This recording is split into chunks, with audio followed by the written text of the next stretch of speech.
Hi, I'm Eva Foxford. I'm 23 years old. I am a legal assistant and I work for a magazine on the side.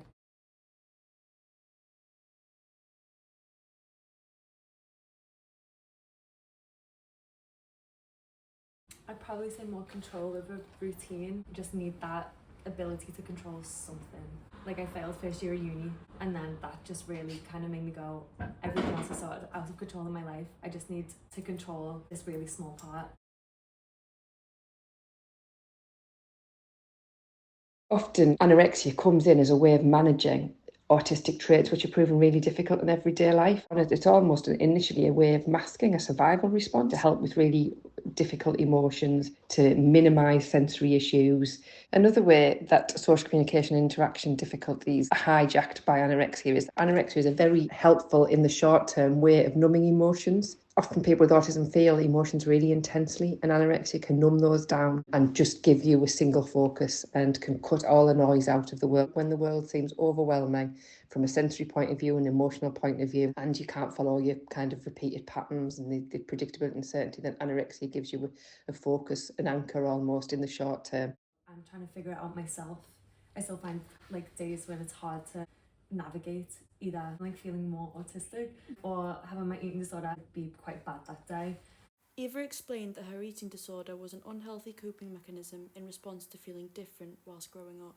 Not feeling like I fit in school furthered it by thinking, well, if I don't fit in, at least I can look like I fit in. If I can take control over how I look and what I eat and look more normal. I find it harder to open up to people and like be myself. I put on this persona of like dead happy, nothing can get me down, even if I could be like feeling awful.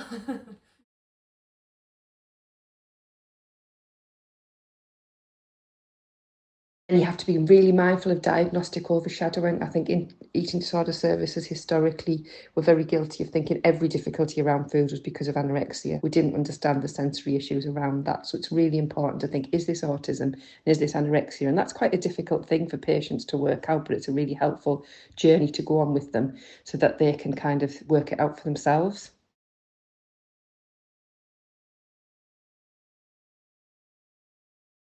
So I went through my GP and just kind of said I wasn't having periods because I was so underweight.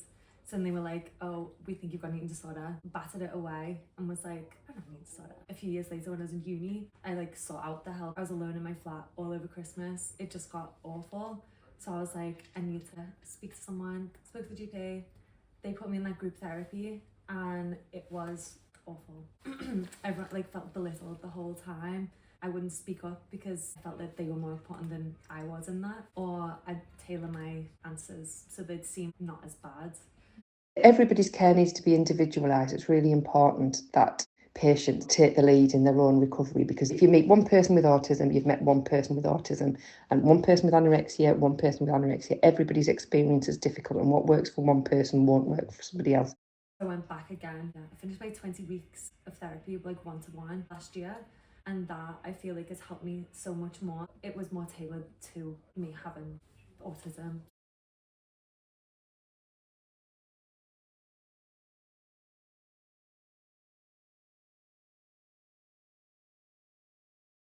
Like sometimes I can get really overwhelmed if, sometimes if I'm sat down and I can feel my stomach touching my legs or something, that really like gets me. So if I have a little smoke, it just kind of chills me out to the point where I'm like, if I do feel that, I can use the rational part of my brain and just go, it's not that big of a deal. Just get some help. Honestly, it is so hard making that first like appointment. Once it's done, you'll just feel so much better and kind of more able to express your personality more.